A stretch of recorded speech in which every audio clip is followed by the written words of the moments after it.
Basically DAV में जीव विज्ञान शिक्षक के पद पर कार्यरत हूँ। मैंने आपको बहुत से वीडियो लेसन्स दिए हैं, उसी कड़ी में आज एक और वीडियो लेसन आपके समक्ष प्रस्तुत है। यह वीडियो लेसन जीव विज्ञान के chapter 3 how do organisms reproduce पर आधारित है। हम लोगों ने इसके पहले 2 वीडियो लेसन और बनाए थे। उसमें एक में था कि जीव अलैंगिक प्रजनन कैसे करते हैं। दूसरा जो वीडियो लेसन हम लोगों ने बनाया था उसमें था कि पौधों में लैंगिक प्रजनन कैसे होता है। आज हम लोग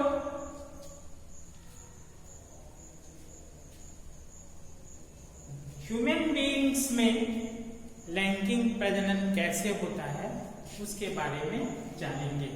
sexual reproduction in human beings.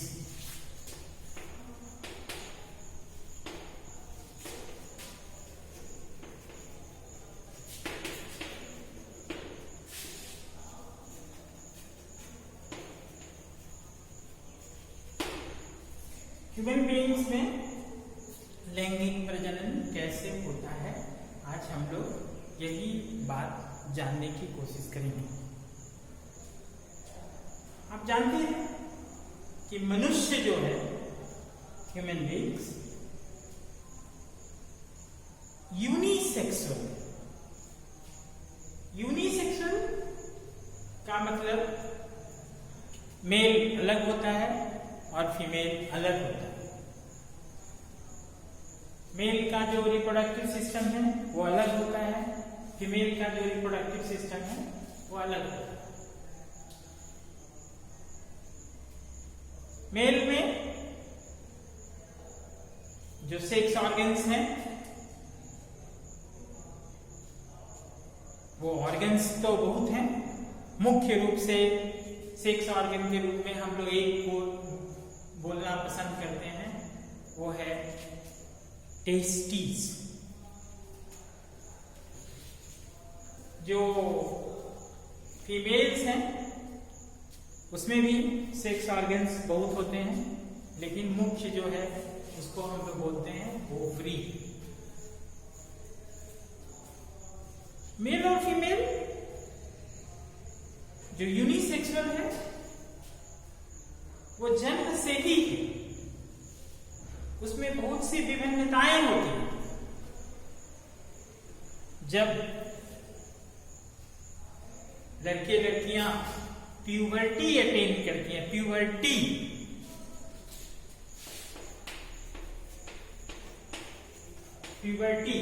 The age of attaining sexual maturity, the age of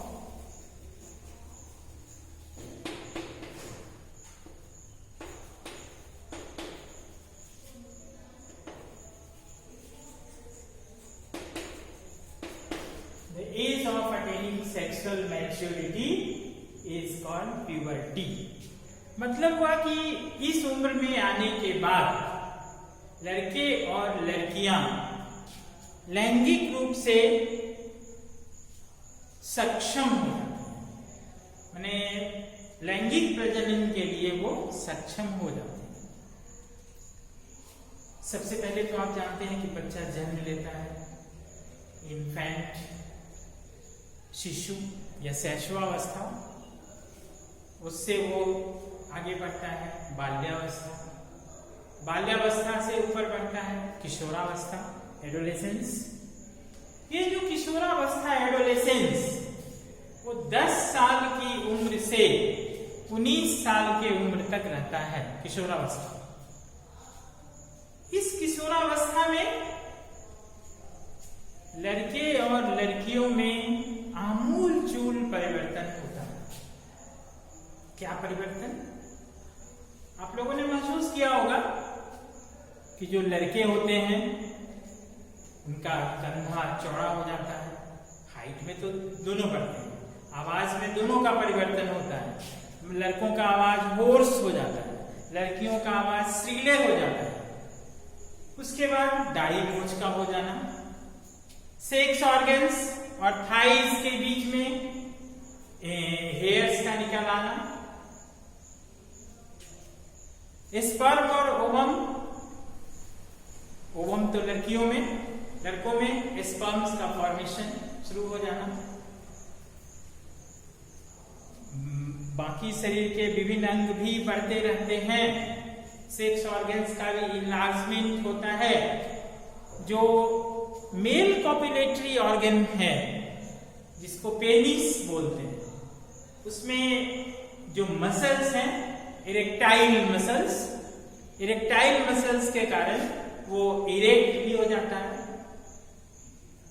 तो ये सभी परिवर्तन लड़कों में देखा जाता है, ठीक उसी तरह लड़कियों में भी है।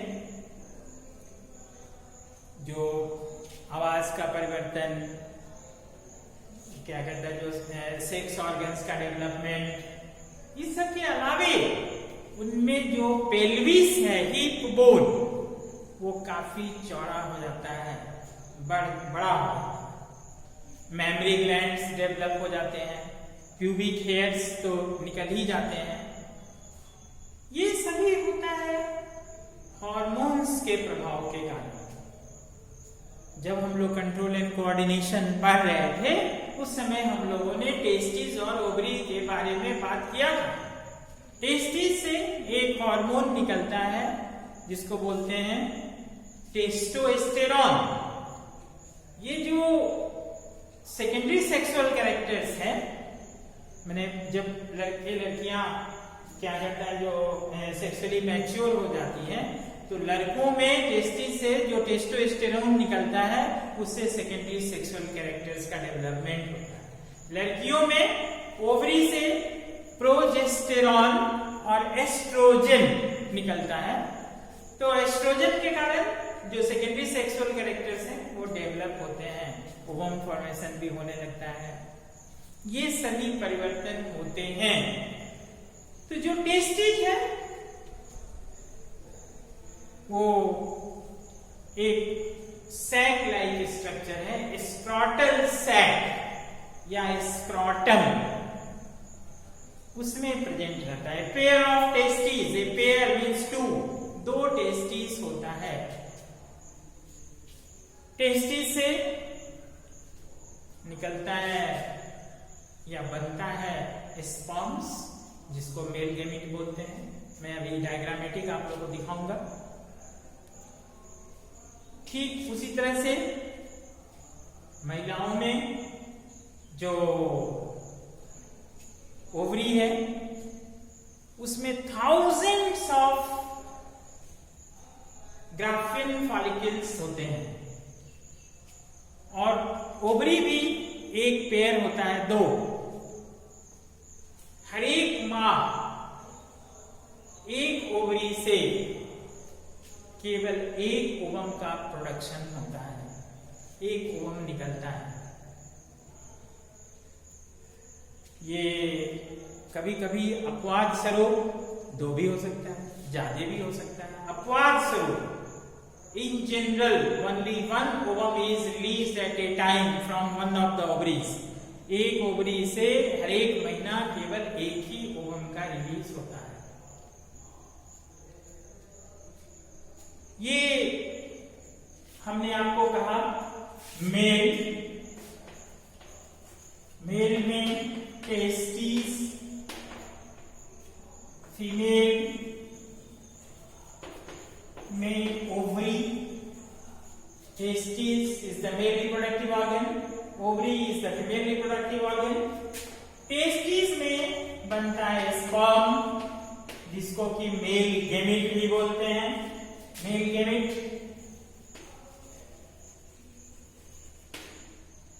ओवरी में बनता है ओवम, इसको फीमेल गैमेट बोलते हैं। Male gamete and female gamete. ये जो स्पर्म है उसका फ्यूजन होता है ओवम के साथ और इस फ्यूजन को बोलते हैं फर्टिलाइजेशन। फ्यूजन, ये फ्यूजन कहलाता है फर्टिलाइजेशन।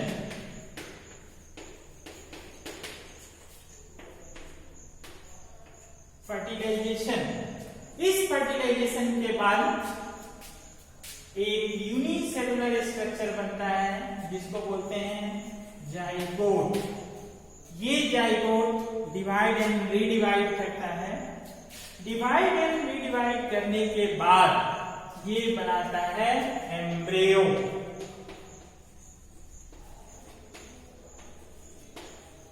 एम्ब्रियो, और ये एम्ब्रियो जो है सो इसमें जो सेल्स होगा, embryo is a multi cellular structure, cluster of cells, माने सेल का गुच्छा। इसमें जितने सेल्स होते हैं उनका कार्य पहले से ही फिक्स हो जाता है, वो अपना पोजीशन को गेन कर लेते हैं और उसी के अनुसार काम शुरू कर देते हैं, उसको बोलते हैं डिफरेंशिएशन। तो एम्ब्रियो, और ये एम्ब्रियो डेवलप होता है यंग वन या बेबी, यंग वन और बेबी।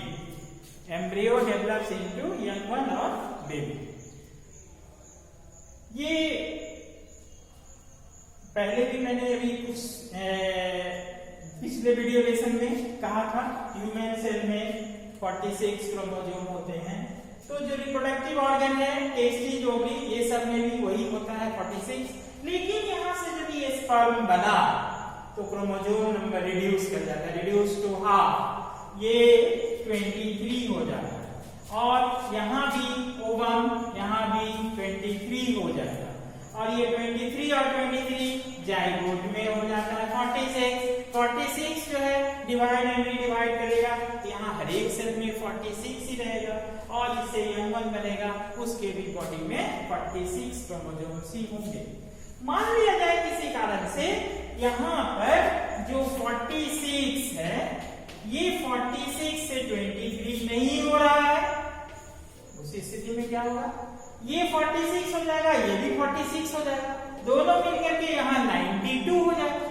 और जब 92 हो जाएगा तो हम लोग को 2 हाथ है, हो सकता है उसका 4 हाथ हो, हम लोगों का 2 आंख है, हो सकता है उसका 4 आंख हो, माने वो जीव विचित्र जीव हो जाएगा। तो विचित्र जीव बनने से रोकने के लिए ही यहाँ पर डिवीजन होता है, उस डिवीजन को बोलते हैं रिडक्शन डिवीजन। सेल डिवीजन है ये रिडक्शन डिवीजन, इसका दूसरा नाम मियोसिस भी है। उस मियोसिस के द्वारा chromosome number is reduce to half, आधा हो जाता है। और जब ये आधा आधा हुआ तो जाइगोट में 46, मतलब जो ओरिजिनल नंबर है वो रीस्टोर हो जाता है, और इसीलिए हम लोग एक दूसरे के जैसा ही दिखते हैं। अब है क्या, मैंने ये भी कहा था पिछले वीडियो लेसन में कि जो रिड्यूस हो रहा है ये क्रोमोसोम नंबर, तो क्रोमोसोम नंबर रिड्यूस होने के क्रम में कुछ कुछ त्रुटियां रहती हैं, जिसके कारण नया जीव जो बनता है यंग वन, वो थोड़ा सा अपने माँ बाप से भिन्न होता है। नहीं तो ठीक वैसा ही होगा जैसे मैंने आपको पिछले वीडियो लेसन में कहा था कि आपके घर में जितने मेंबर्स होंगे आप पहचान नहीं पाएंगे। कभी जो जुड़वा बच्चा जो होता है, जुड़वा बच्चा भी कुछ कुछ डिफरेंट ही होता है, लेकिन जो एक कभी कभी एकदम एक समान होता है, थोड़ा भी डिफरेंशिएशन नहीं, बहुत परेशानी होती है उसको अलग अलग पहचानने में। तो ऐसी स्थिति हो जाएगी तो हम पहचान ही नहीं पाएंगे कि आपके घर में कौन कौन क्या है, कौन कौन है, किसका क्या नाम है।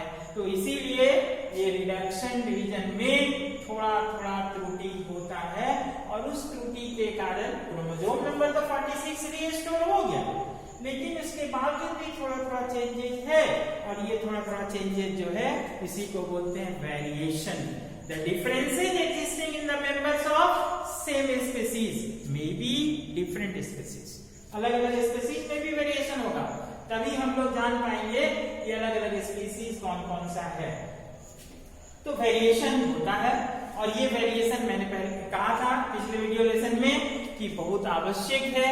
ये छोटा छोटा वेरिएशन जमा होते रहता है तो बड़ा बड़ा वेरिएशन का रूप ले लेता है। जब बड़ा वेरिएशन बन जाता है तब वो वेरिएशन जो है नए जीव की उत्पत्ति करता है। यदि उसको कालांतर में after 100, 200 may be even more generations को ले लेंगे तो उससे जो नया जीव डेवलप होगा वो पहले वाले जीव से एकदम डिफरेंट होगा। आप लोगों ने सुना भी होगा कि जीवों की उत्पत्ति पानी में हुई, एक कोशीय जीव बना। हम लोग तो थे ही नहीं, हम लोग इतने जो ऐसे हो गए तो धीरे धीरे कालांतर में millions trillions of years he बोले, अच्छा मिलियंस और बिलियंस, तो बिलियंस ऑफ ईयर्स में इस तरह का चेंजेस हुआ है कि हम लोग आ गए। अब हम लोग आ गए, एक वैज्ञानिक ने अनुमान लगाया है कि अगले 30,000 साल में मीन्स नेक्स्ट 30,000 ईयर्स हम लोगों का जो दांत है इसका साइज आधा हो जाएगा। क्यों ऐसा अनुमान लगाया भाई उसने ये अनुमान इसलिए लगाया कि पहले आप देखते होंगे कि लोग खेत पर चले जाते थे, गन्ना ले लेते थे, दांत में दबाए उसको खींच दिए, पूरा 2-3 में छील देते थे उसको और उसी से दांत से तोड़ के खाते थे। आजकल वैसा करेंगे आप तो हो सकता है आपका दांत टूट जाए क्योंकि दांत कमजोर हो चुका है। इसको हार्ड चीज चना वगैरह दबाने का शक्ति कम होते जा रहा है और उस स्थिति में वो सॉफ्ट चीज खा रहा है, सॉफ्ट चीज खा रहा है तो उसके मजबूत होने का मतलब नहीं रहा, वो धीरे धीरे घटते जाएगा साइज। हो सकता है उसका जो प्रेडिक्शन है वो कालांतर में सच भी हो, मैं ऐसा नहीं कह सकता कि होगा ही क्योंकि वो तो उसका इंजंक्शन है, लेकिन संभावना है। अब हम लोग आते हैं, ये जो ह्यूमन रिप्रोडक्टिव सिस्टम है उसमें मेल का रिप्रोडक्टिव सिस्टम अलग होता है, फीमेल का रिप्रोडक्टिव सिस्टम अलग होता है। तो आप इसको डायग्राम के थ्रू देखें कैसे होता है।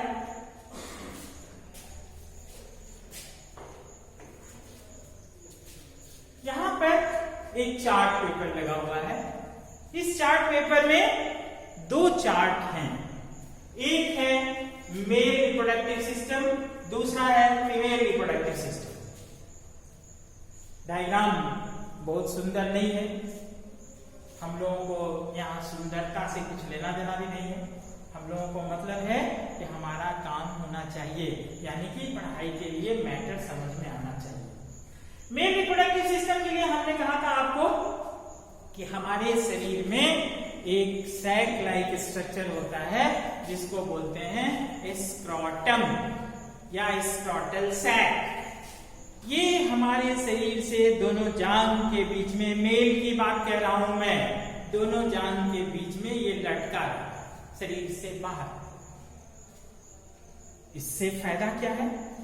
ये जो शरीर से बाहर लटका रहता है तो इसका temperature 2 degree less than the body temperature. Body temperature से इसका 2 डिग्री टेम्परेचर कम रहता है और 2 डिग्री टेम्परेचर कम रहना स्पर्म के बनने के लिए आवश्यक है। तो ये फायदा है इसके लिए। जाड़ा में आप देखते होंगे कि टेम्परेचर बहुत डाउन हो जाता है तो वो टेस्टी जो स्क्रॉटम के अंदर में है वो बॉडी के अंदर चला जाता है जाड़ा में, गर्मी की बात मैं नहीं कह रहा। तो यहां पर देखें आप, ये है स्क्रॉटम, इसी स्क्रॉटम के अंदर यहां पर है टेस्टिस। कितना टेस्टिस होता है? 2। ये स्क्रॉटम ये है, टेस्टिस अंदर में हो गया। अब यहाँ टेस्टिस के अंदर में एक, टेस्टिस के बाहर एक हाईली क्वाइल्ड स्ट्रक्चर होता है। हाईली क्वाइल्ड मतलब ट्यूब बहुत जाली जैसा, उसको बोलते हैं epididymis.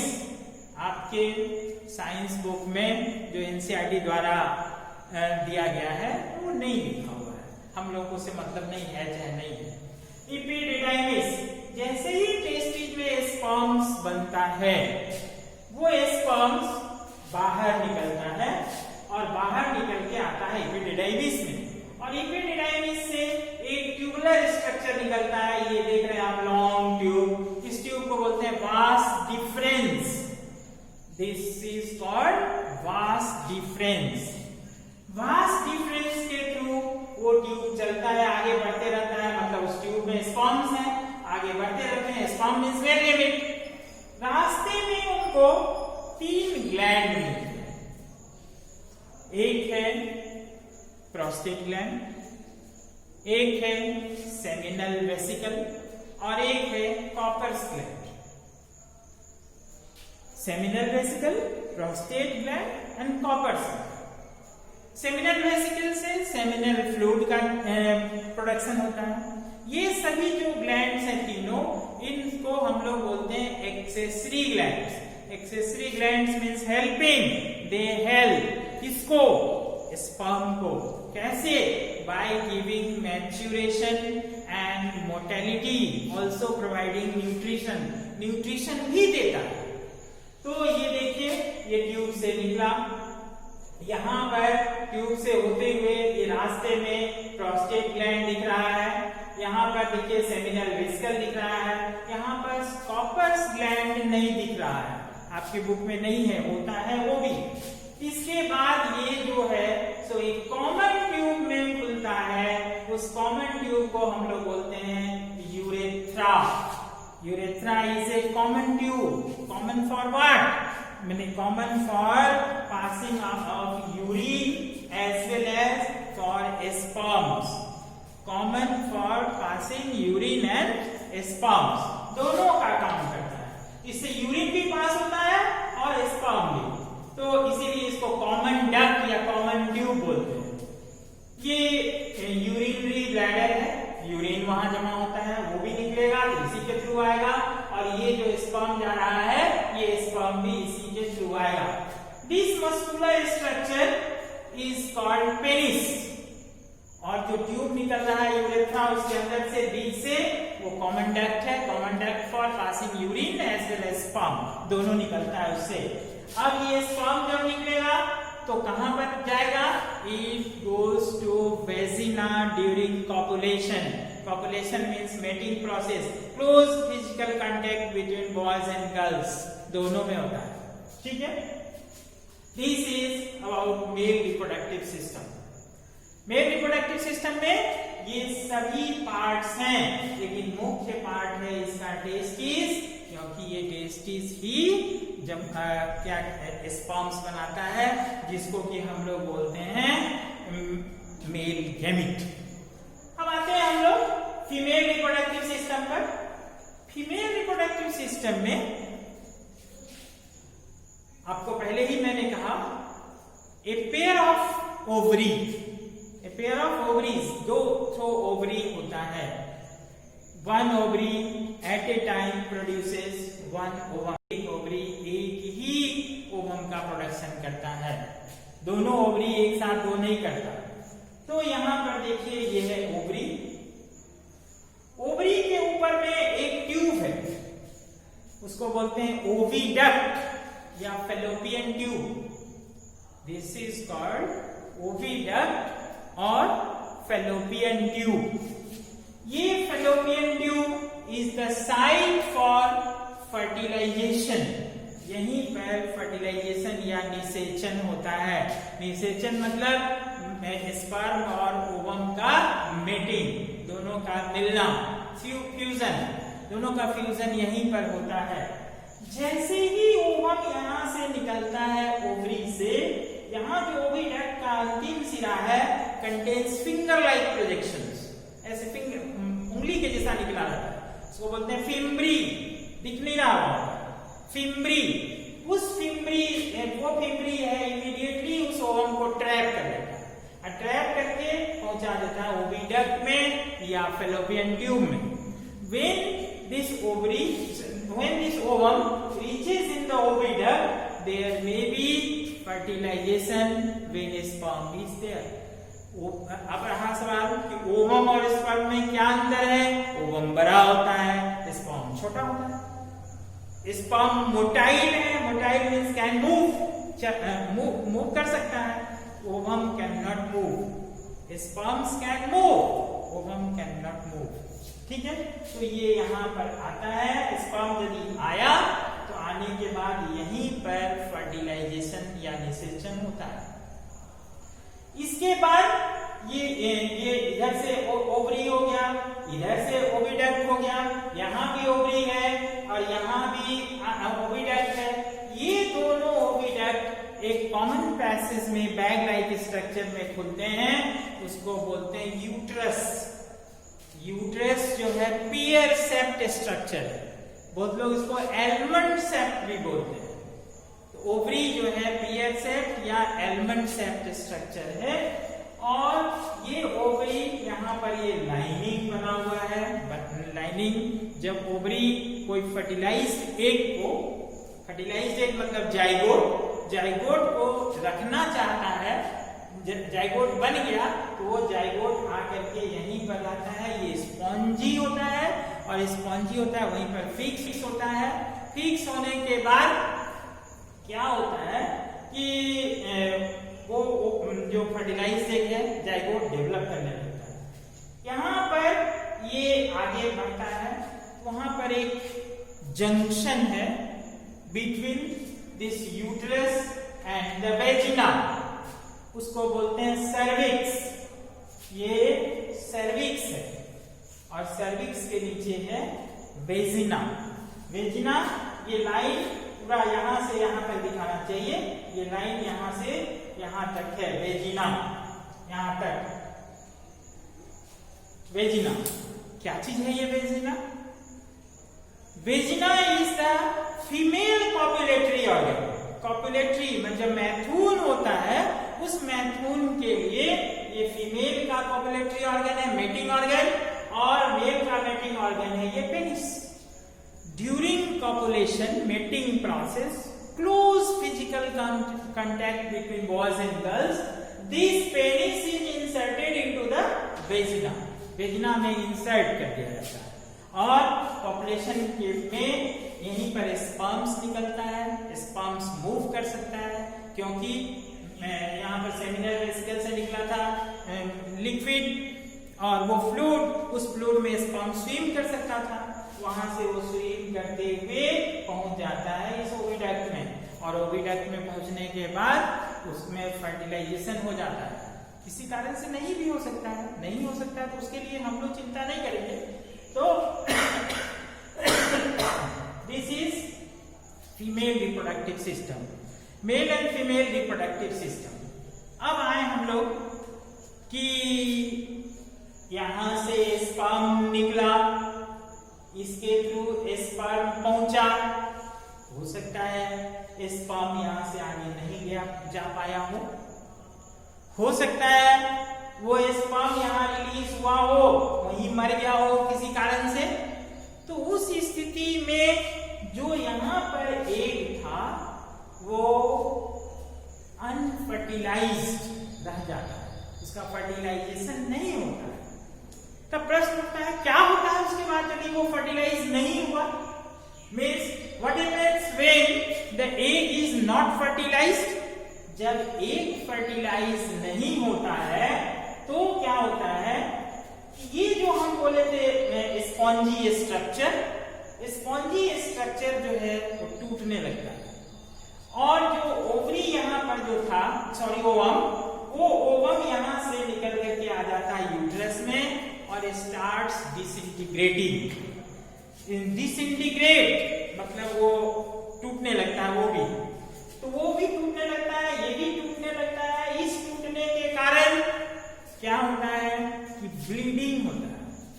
This bleeding can last for 3 to 4 days, can last for 4 to 5-6 days, 4 to 6 days। ये सबों में फिक्स नहीं होता, थोड़ा वेरिएशन रहता है। तो ये जो है स्पॉन्जी स्ट्रक्चर, वहां ब्लड वेसल्स भी काफी हैं, वो ब्लड वेसल्स टूटते हैं, ये स्पॉन्जी स्ट्रक्चर टूट जाता है। इसके कारण blood and mucus comes out from vagina for 4 to 6 days और 3 to 4 days। This is called menstruation. This is called menstruation.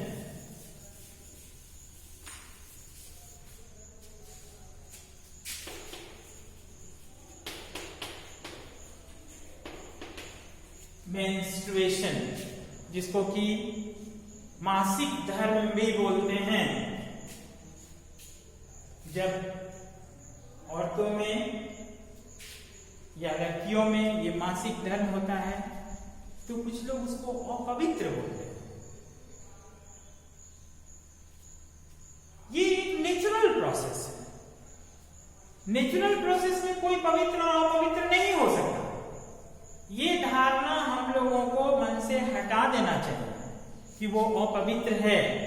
ऐसा कुछ नहीं है, ये नेचुरल प्रोसेस है, होते रहता है। तो मेंस्ट्रुएशन क्या है? Menstruation is the flow of or coming out of blood through vagina along with mucus for 4 to 6 days or 3 to 4 days is called menstruation.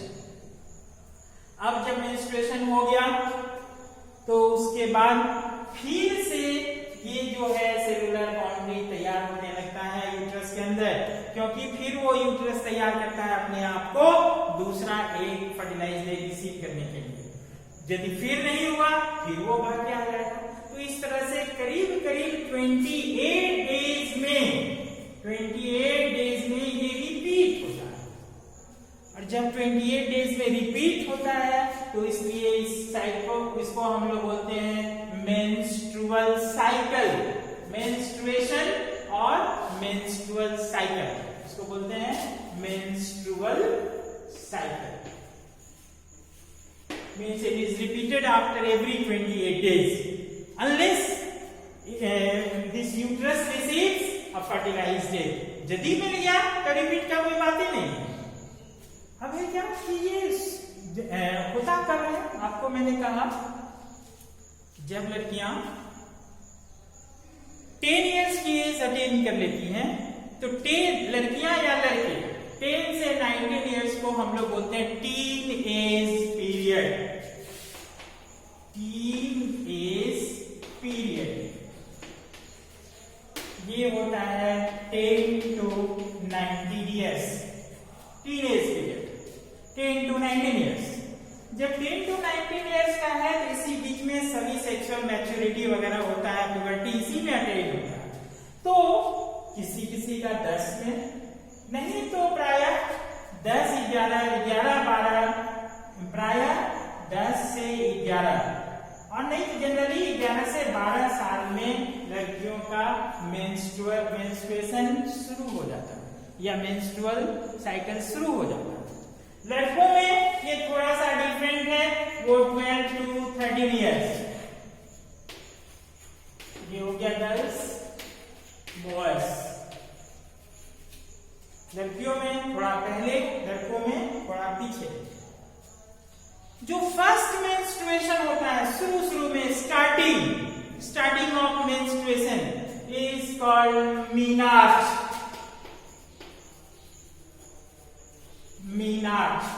First menstruation is called menarche. ये first menstruation.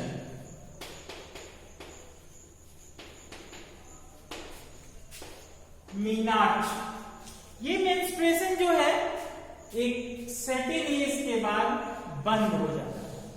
जब बंद हो जाता है तो उसको बोलते हैं मेनोपॉज।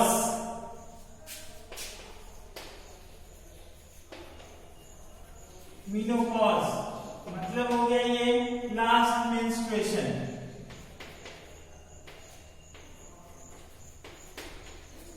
Last menstruation menopause. तो मीनार्च and menopause. First menstruation is called menarche and the last menstruation is called menopause.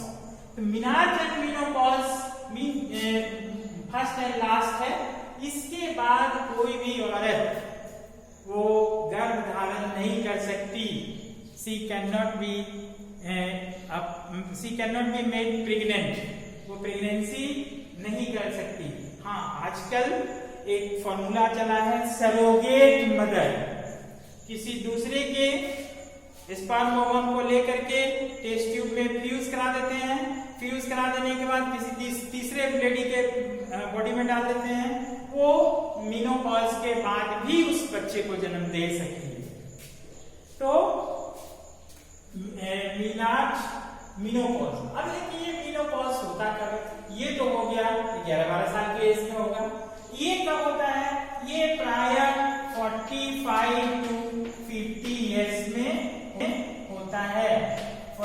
45 to 50 years.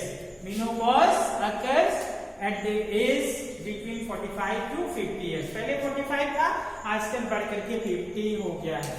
तो 45 से 50 years में मेनोपॉज हो जाता है. अब रहा सवाल कि हम लोग क्या करता है,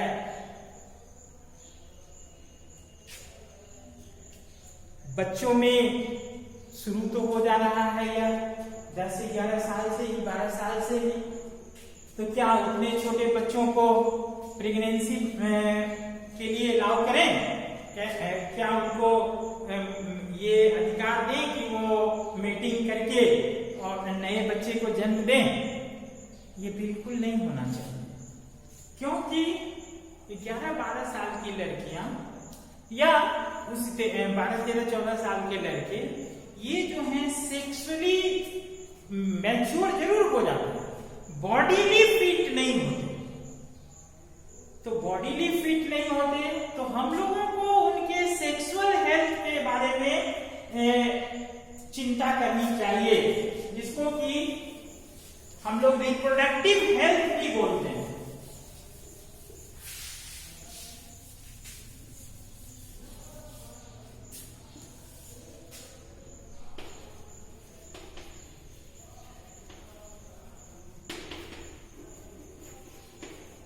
रिप्रोडक्टिव हेल्थ, ये रिप्रोडक्टिव हेल्थ है क्या चीज?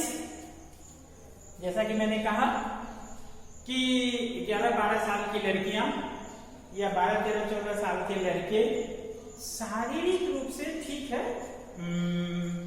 लैंगिक रूप से वो डेवलप हो जाते हैं, शारीरिक रूप से वे डेवलप नहीं होते. और जब शारीरिक रूप से डेवलप नहीं होते तो उनको क्या कहता है, यदि प्रेगनेंसी के लिए अलाउ कर दिया जाए तो बहुत तरह की समस्या हो सकती है. आप लोग जानते होंगे बहुत से बीमारी close sexual contact, sexual intercourse से फैलता है, उसको बोलते हैं sexually transmitted diseases. Sexually transmitted diseases, STDs. इसको ये नहीं कहना है सब्सक्राइबर ट्रंक डायलिंग, ये है सेक्सुअली ट्रांसमिटेड डिजीजेस. हम लोगों को बच्चों का रिप्रोडक्टिव हेल्थ को ठीक रखना है. जैसे अभी कुछ देर पहले हम लोग बात कर रहे थे कि लड़कियों में मेंस्ट्रुएशन होता है. जब मेंस्ट्रुएशन होगा तो उसका जो प्राइवेट पार्ट है वो क्या होगा कि भीग जाएगा तो फंगल इन्फेक्शन होने की संभावना है. जब फंगल इन्फेक्शन होगा तो फिर बीमारी हो जाएगी एक. तो हम लोगों को चाहिए कि सबों को समझाएं, आप लोग भी समझें कि आपको ये प्राइवेट पार्ट्स को रेगुलरली मतलब डेली क्लीन करना है, उसको भीगने नहीं देना है. जो सेक्सुअल इंटरकोर्स है वो सेक्सुअल इंटरकोर्स भी सोच समझ के बनाना है. ऐसा नहीं कि सेक्सुअल इंटरकोर्स बना दिए और वो बीमार हो गया, तो जो बीमार हो गया वो समस्या हो जाएगा तरह तरह का. क्या समस्या हो जाएगा? जैसे हमने कहा अभी STDs, सेक्सुअली ट्रांसमिटेड डिजीजेज, ये सिफिलिस हो सकता है.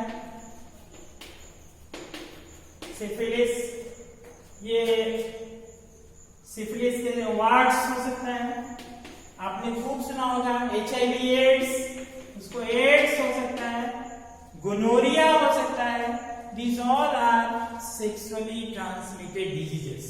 तो हम लोगों को चाहिए कि बच्चों को समझाएं कि अनप्रोटेक्टेड सेक्स से, जिसमें कि मेनली आता है polygamy and polyandry, polygamy and polyandry, polygamy, ये क्या चीज है पॉलीएंड्री एंड पॉलीगेमी? यदि बहुत से मेल्स एक फीमेल के साथ रहते हैं, दैट इज कॉल्ड पॉलीएंड्री.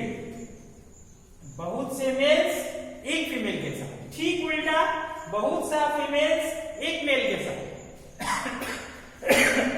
तो पॉलीएंड्री एंड पॉलीगेमी, इसमें जो है तरह तरह का क्या बीमारी होने की संभावना है और ये सभी बीमारी हो सकते हैं।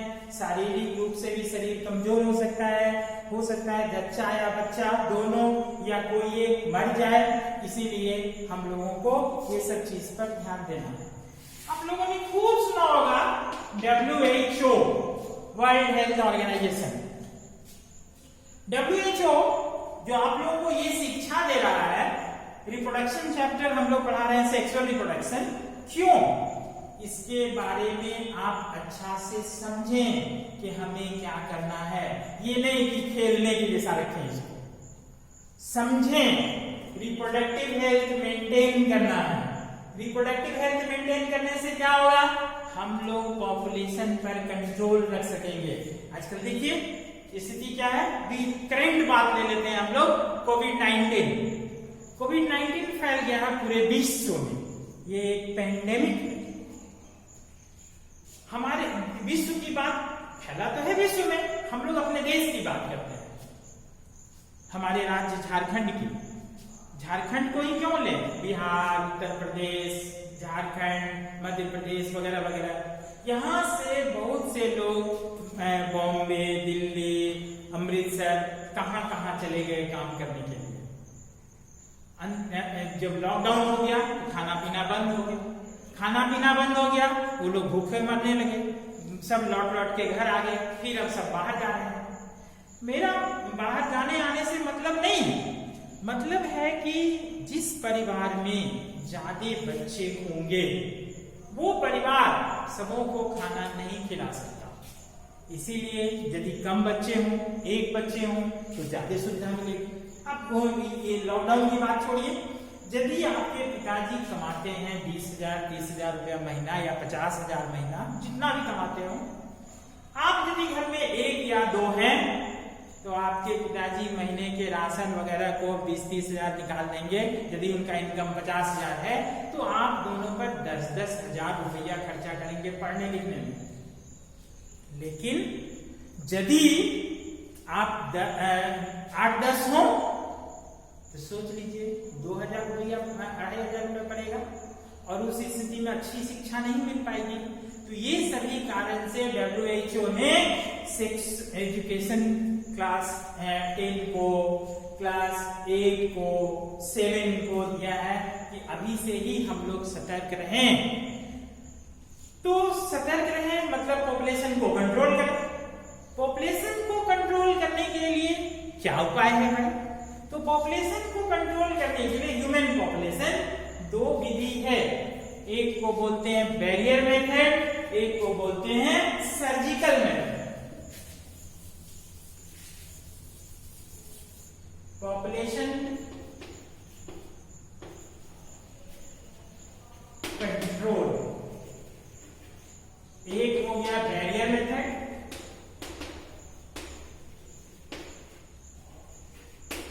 और दूसरा हो गया surgical method.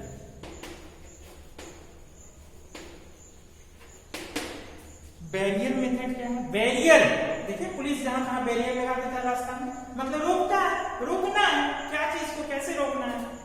Now suppose sexual intercourse कोई कर रहा है, you might have heard of many of the condoms being sold in the market. Condoms बाजार में बिक रहा है। If this condom is inserted in the penis, then the sperms cannot be released into the vagina and ultimately fertilization can be checked. तो use of condom, barrier method में क्या हो गया? use of condom। आप लोगों ने देखा होगा बाजार में बहुत सा टैबलेट मिलता है, जैसे मालाडी, अप्सरा, महिलाएं खाती हैं अपने मासिक धर्म को रोकने के लिए। उसमें क्या होगा? ओवम का फॉर्मेशन नहीं होगा। ओवम का फॉर्मेशन हार्मोनल टैबलेट्स होता है, ये ओवम का फॉर्मेशन नहीं होगा। तो जब ओवम का फॉर्मेशन नहीं होगा तो फिर क्या फर्टिलाइजेशन कहां से होगा? होगा ही नहीं। एक होता है एब्स्टिनेंस, माने वो आप उसको बैरियर ही बोले, सेक्सुअल इंटरकोर्स को रोकें। और क्या कहता है, एक होता है सेफ पीरियड, नहीं जाए जिस समय ओवम का रिलीज हो रहा है। तो यूज ऑफ कंडोम्स और ये जितने विधि हम लोग बात किए, इन सब के अलावे आजकल डॉक्टर्स लोग जो यूट्रस है उसमें कॉपर टी या लूप लगा देते हैं। कॉपर टी या लूप लगा देने से हम लोग स्पर्म को ओविडक्ट तक पहुंचने से रोक देते हैं। जब वो रुक जाएगा, नहीं पहुंचेगा, तो क्या होगा कि वहां फर्टिलाइजेशन नहीं होगा। अब फर्टिलाइजेशन नहीं होगा तो वो रुक गया। मतलब ये हो गया barrier method. Surgical method, surgical method मतलब सर्जरी, सर्जरी मतलब चीरफाड़ डॉक्टर लोग जो करते हैं। कैसे? हम लोगों ने बात किया कि यहाँ पर है ये वास डिफरेंस, वास डिफरेंस को काट करके इसको बांध देते हैं। Cutting and tying of vas deferens called vasectomy, इसको बोलते हैं वासेक्टोमी। वासेक्टोमी करा देने से क्या होगा, जब बांध दिया स्पर्म निकलेगा वो जाएगा ही नहीं, जाएगा ही नहीं तो ऑटोमेटिक बर्थ कंट्रोल हो जाएगा। ये ठीक इसी तरह से यहाँ जो फेलोपियन ट्यूब है ओविडक्ट, इसको भी काट के बांध देते हैं। तो काट के बांध देंगे तो यहाँ जो ओवम निकला वो ओवम जाएगा ही नहीं, फर्टिलाइजेशन नहीं होगा। फर्टिलाइजेशन नहीं होगा तो उससे भी बर्थ कंट्रोल हो जाएगा। उसको बोलते हैं ट्यूबेक्टोमी। ट्यूबेक्टोमी, वासेक्टोमी है ट्यूबेक्टोमी। मुख्य रूप से सर्जिकल मेथड में यही है, लेकिन आप चूंकि आपके बुक में नहीं है फिर भी मैं बता दे रहा हूं, ये दो के अलावे जो है वो है एक कैस्ट्रेशन। कैस्ट्रेशन, कैस्ट्रेशन क्या है? Surgical removal of testis, testis को ही हटा दे। न रहेगा बांस, न बजेगी बांसुरी। मतलब ये टेस्टिस ही हट जाएगा तो स्पर्म कहां बनेगा? तो वही हो गया surgical removal of testis is called castration. उसी तरह से एक होता है ओवेरियक्टोमी, ओवरी को ही हटा देते हैं, ओवम ही नहीं बनेगा। और मान लीजिए ये सब होने के बाद किसी कारण से फर्टिलाइजेशन हो गया, वो फर्टिलाइज से जो है जाइगोट आकर के यहाँ यूट्रस में रह गया, तो यूट्रस में रह जाएगा तब वो ग्रो करने लगेगा। पहले बनेगा एम्ब्रियो, एम्ब्रियो के बाद बेबी, और वो बेबी जो है 280 दिन लगभग 9 मंथ्स के बाद शरीर से बाहर आता है। तो जब यहाँ पर वो फिक्स होगा, तो फिक्स होने के बाद हम लोग उसको क्या करेंगे, सर्जरी के द्वारा हटा देंगे। उसको बोलते हैं MTP, MTP, medical termination of pregnancy. Doctor लोग एबॉर्शन कराता है ना, ये एबॉर्शन ही है MTP, medical termination of pregnancy. यदि नहीं हुआ तब तो यहाँ ग्रो करेगा ही, ये ग्रो करेगा तब इसको खाना पीना चाहिए। कहां से लाएगा? तो यही जो वाल है मदर का डेसिडुआ, उसी वाल में ये जो एम्ब्रियो यहाँ डेवलप करता है वो एक फिंगर लाइक प्रोजेक्शंस बनाता है, उसको बोलते हैं प्लासेंटा। एक टिश्यू है, स्पेशल टिश्यू। वो प्लासेंटा क्या करता है, मदर्स ब्लड से न्यूट्रिशन लेता है, बेबी को देता है। वो अपना यूज किया, वेस्ट बनाया, उसी प्लासेंटा के थ्रू एक लंबा ट्यूब होता है, उसको बोलते हैं अम्बिलिकल कॉर्ड, उसका वेस्ट को मदर्स में डाल देता है। तो इस तरह से ये पूरा चैप्टर जो है सो reproductive system in human beings खत्म हुआ। हम लोग समय रहा तो फिर अगले चैप्टर के लिए वीडियो लेसन बनाएंगे। तब तक के लिए धन्यवाद।